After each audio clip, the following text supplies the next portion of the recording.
बानी पीटीआई से वकला की मुलाकात की दरखास्त पर सुप्रिंटेंडेंट अडियाला जेल ने बानी पीटीआई की ऑनलाइन मुलाकात कराने से इनकार कर दिया। सुप्रिंटेंडेंट जेल ने अदालत को बताया कि थ्रेट अलर्ट्स की वजह से अडियाला के अलावा 3 दीगर जेलों में भी मुलाकातों पर पाबंदी लगाई। अदालत ने इस्तफसार किया कि कल इतना बड़ा मार्च होने जा रहा है, हजारों लोग सड़कों पर होंगे, जहाज उड़ेगा, वहां थ्रेट नहीं होगा। जस्टिस एजाज इसाक खान ने रिमार्क्स दिए कि सबको पता है कि ये सब क्या हो रहा है।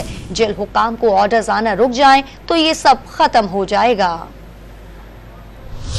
अडियाला जेल ने बानी पीटीआई की ऑनलाइन मुलाकात कराने से इनकार कर दिया। बानी पीटीआई से वकला की मुलाकात की दरख्वास्त पर सुप्रिंटेंडेंट अडियाला जेल ने जवाब जमा करा दिया। इस्लामाबाद हाई कोर्ट में जमा कराए गए जवाब में सुप्रिंटेंडेंट अडियाला जेल ने मौक़िफ़ इख्तियार किया कि जेल रूल्स में ऑनलाइन मुलाकात की इजाजत नहीं, इसलिए मुलाकात नहीं करा सकते। जस्टिस सरदार एजाज इसाक खान ने रिमार्क्स दिए कि मीडिया में था कि वजीर आला पंजाब ने कोट लखपत जेल में ऑनलाइन मुलाकातों का ऐलान किया। फखरिया कहा गया कि एशिया की पहली जेल है जहां ऑनलाइन मुलाकात की सहूलत दे रहे हैं। समझने से कासिर हैं कि ऑनलाइन मुलाकातें एक जेल में कानूनी और दूसरी में गैर कानूनी कैसे हैं। स्टेट काउंसिल ने इस्तदा की कि उन्हें मजीद हिदायत लेने के लिए कुछ वक्त दे दें। अदालत ने रिमार्क्स दिए कि हिदायत लेने की जरूरत नहीं। सुप्रिंटेंडेंट कह रहे हैं कि रूल्स इजाजत नहीं देते, हम लोग भी यहाँ बैठकर ड्रामा ही कर रहे हैं। सबको पता है कि ये सब क्या हो रहा है। जेल हुकाम को ऑर्डर्स आना रुक जाएंगे तो ये सब खत्म हो जाएगा। 200 सीनियर सिविल अफसरान गैर कानूनी हुक्म मानने से इनकार कर दे तो निजाम ठीक हो जाएगा। स्टेट काउंसिल ने अदालत को बताया कि कोट लखपत की पेशरफ के बाद अब हम नई हिदायत लेंगे। अदालत ने हिदायत की कि वजीर आला पंजाब का ऐलान गैर कानूनी था या जेल अथॉरिटीज का खत आइंदा समात पर जवाब दें। जस्टिस एजाज इसाक खान ने केस की समात 29 मार्च तक मुलतवी कर दी।